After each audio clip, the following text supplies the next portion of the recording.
नमस्कार, सूचना सूत्र में आपका स्वागत है। मैं हूं अरविंद त्रिवेदी। थोड़ा सा समय निकालिए और हमारे साथ बने रहिए। देश में क्या कुछ घट रहा है उसको बहुत कम शब्दों में पूर्णता के साथ आपके सामने रखने की कोशिश करेंगे। थोड़ा सा समय निकालें और बने रहिए। सबसे पहले बात करते हैं सौरभ दास। कौन सौरभ दास? आप जानते हैं, कांकरोच जनता पार्टी का एक महत्वपूर्ण सदस्य। वो कह रहे हैं कि हम साक्षी प्लेटफॉर्म लॉन्च कर रहे हैं। इस मंच पर प्रदर्शनकारी पुलिस की कथित बर्बरता और दुर्व्यवहार से जुड़ी शिकायतें दर्ज करा सकेंगे। हमने उन पुलिस कर्मियों और रैपिड एक्शन फोर्स जवानों के खिलाफ कार्रवाई करने का संकल्प लिया है जिन पर हमला करने या कथित तौर पर छेड़छाड़ करने के आरोप हैं। इस पहल का उद्देश्य जवाबदेही सुनिश्चित करना और शिकायतों के लिए एक व्यवस्थित मंच उपलब्ध कराना है।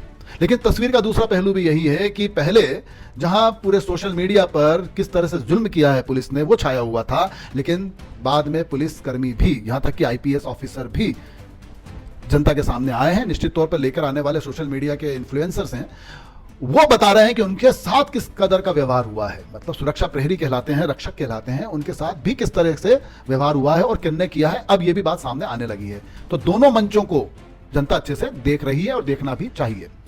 रांका क्या कह रहे हैं कि जेपी नड्डा ने हमसे वादा किया था कि सभी दर्ज एफआईआर वापस ली जाएंगी और किसी भी प्रदर्शनकारी या आयोजक को गिरफ्तार नहीं किया जाएगा। लेकिन वो जानना चाहिए उनको, बहुत समझदार व्यक्ति हैं, कानून जानते हैं कि ये सब कुछ सीधे सीधे तुरंत फुरत नहीं होता। एफआईआर वापस लेने की अपनी एक कानूनी प्रक्रिया होती है जिसके तहत आपको अदालत से भी सहमति लेना होती है। अगर ऐसा नहीं हुआ तो वो कहते हैं हम फिर से आंदोलन शुरू करेंगे। लेकिन सवाल यह है कि क्या सार्वजनिक संपत्ति को नुकसान पहुंचाने के आरोपियों को भी बिना कार्रवाई के छोड़ दिया जाना चाहिए? यह भी सबसे बड़ा प्रश्न है। इसका जवाब वो नहीं देते। कानून के तहत शांतिपूर्ण प्रदर्शन का अधिकार है, लेकिन हिंसा और तोड़फोड़ के मामले में जांच और कानूनी प्रक्रिया जरूरी है, यह भी जनता का कहना है। ताकि कोई भी आंदोलन लोकतंत्र में हो, उसका सही स्वरूप लोकतांत्रिक सामने दिखते रहना चाहिए। अब रिपोर्टर ने क्या कहा कि क्या सीजेपी की ओर से आपको किसी ने फोन नहीं किया? तो जुनैद कहते हैं नहीं, किसी ने भी नहीं, शायद उनके पास समय नहीं होगा। अब ये जुनैद कौन है?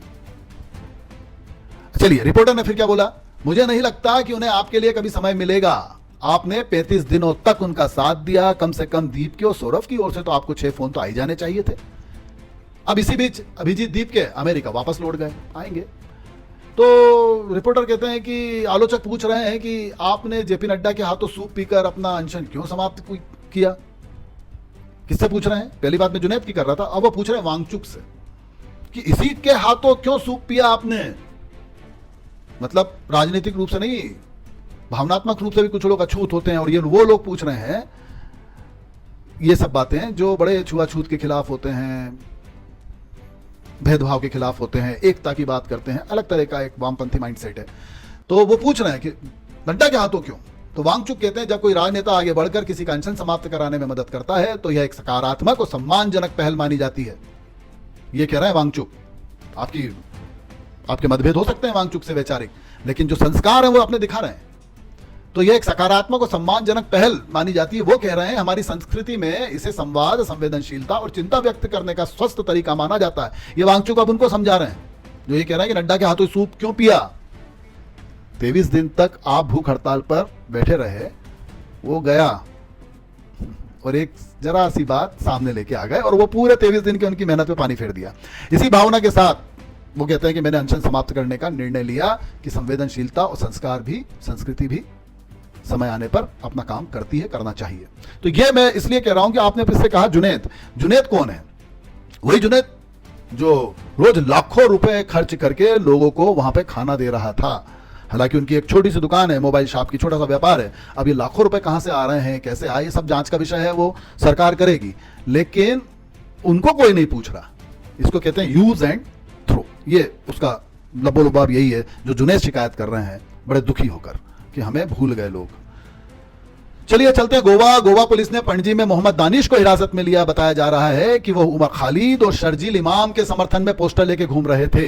पुलिस के अनुसार वह वैध पहचान पत्र, आईडी प्रूफ भी प्रस्तुत नहीं कर सके। मोहम्मद दानिश मामले में पुलिस आगे की जांच और आवश्यक कार्रवाई कर रही है। ये खबर थी जो हम आपको दे रहे हैं। और इसके बाद ही लोकसभा अध्यक्ष ओम बिरला ने सरकार और विपक्ष को मतभेद दूर करने के लिए 3 घंटे का समय दिया ताकि एंटी पेपर लीक विधेयक पर चर्चा हो सके।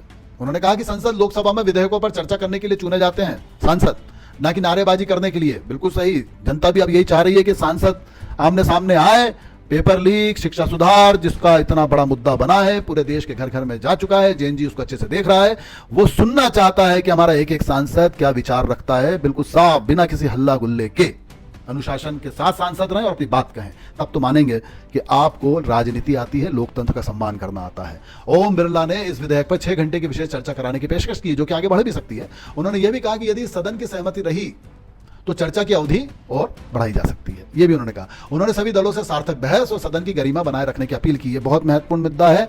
हर दल अपने आप को युवाओं से जोड़ना चाहता हो तो युवाओं की इस भावनाओं को समझ जाए कि वो कतई पसंद नहीं करता हल्ले गुल्ले में कही गई बात। तर्क चाहता है, लॉजिक चाहता है, तथ्य चाहता है और कम शब्दों में अपनी मांग पूरी होते हुए देखने का आश्वासन चाहता है, मतलब सीधी बात सुनना चाहता है। यह है युवा। अब देखते हैं आप उनकी उम्मीदों पर कितना खरा उतरते हैं। सभी राजनीतिक दलों का जो सिद्धांत है वो कसौटी पर है। ट्रंप ने वेनेजुएला को लेकर अपना पक्ष रखते हुए कहा, हमारे पास 1000 वर्षों तक चलने लायक गैसोलीन की आपूर्ति है, जबकि चीन के पास ऐसा नहीं है। हमारे पास पहले से ही अधिक तेल है, कह रहे हैं ट्रंप। अब अगर इसमें वेनेजुएला का तेल भी जुड़ जाए तो हमारे पास और अधिक तेल होगा। सीधी बात यही करते हैं, वो इसी तरह से करते हैं, व्यापार की बात करते हैं। राष्ट्रपति अमेरिका के हैं। उन्होंने ये टिप्पणी ऊर्जा संसाधनों और तेल भंडार के संदर्भ में कही। ये ट्रंप कह रहे हैं। चलिए अब एक बात करते हैं, अपने अश्विन वैष्णव क्या कह रहे हैं।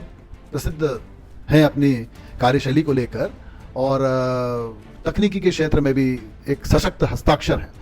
केंद्रीय मंत्री अश्विनी वैष्णव ने घोषणा की कि स्काई रूट की टीम, वही स्काई रूट जिसने हमारा रॉकेट लॉन्च किया था, प्राइवेट रॉकेट अंतरिक्ष में पहुंचाकर भारत का नाम ऊंचा किया था, वो टीम अब रॉकेटों के लिए मेड इन भारत चिप्स का उपयोग करेगी। एक और छलांग लगाई उन्होंने कि अब हम मेड इन भारत चिप्स को साबित करेंगे कि ये किसी से कम नहीं।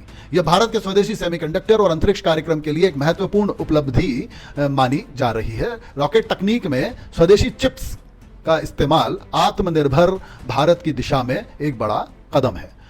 इससे हाईटेक निर्माण और अंतरिक्ष क्षेत्र में भारत की क्षमता को नई मजबूती मिलेगी और देखना दिलचस्प होगा कि अब स्काई रूट किस तरह का मील का पत्थर साबित होता है। हमारी शुभकामनाएं। अब फ्रांस चलते हैं। फ्रांस के अधिकारियों ने इन्फोसिस पर जुर्माना लगा दिया। 1,75,000 यूरो का जुर्माना लगाया है। कंपनी के कर्मचारियों के कार्य समय रिकॉर्डिंग सिस्टम को फ्रांसीसी कानून के अनुरूप नहीं पाया गया। जांच में सिस्टम में श्रम कानूनों से जुड़ी कमियां भी सामने आई। इसी के चलते फ्रांसीसी नियामकों ने इन्फोसिस पर यह आर्थिक दंड लगाया है। चलिए चलते हैं पीओजेके। पीओजेके से बहुत दिनों से कोई खबर नहीं आ रही थी क्योंकि वहां इंटरनेट बैन है, खबरों पर रोक है, आसानी से खबरें बाहर नहीं आती हैं, फिर वो इकट्ठी होती हैं, फिर वो खबरें बाहर आती हैं धीरे धीरे। तो उसमें से जो खबर सामने आई है वो रावला कोर्ट से आई है। रावला कोर्ट में बड़ी संख्या में लोग एकत्र हुए और मुजफ्फराबाद की ओर मार्च करने के लिए आगे बढ़े। एक कदम संयुक्त अवामी एक्शन कमेटी और अधिकारियों के बीच बातचीत विफल होने के बाद यह कदम उठाया गया। प्रदर्शनकारियों का 52 दिनों से जारी आंदोलन भी रुकने का नाम नहीं ले रहा, निरंतर वो फैलता जा रहा है। तो संयुक्त अवामी एक्शन कमेटी और अधिकारियों के बीच जो बातचीत थी वो विफल हो गई, ऐसा बता रहे हैं।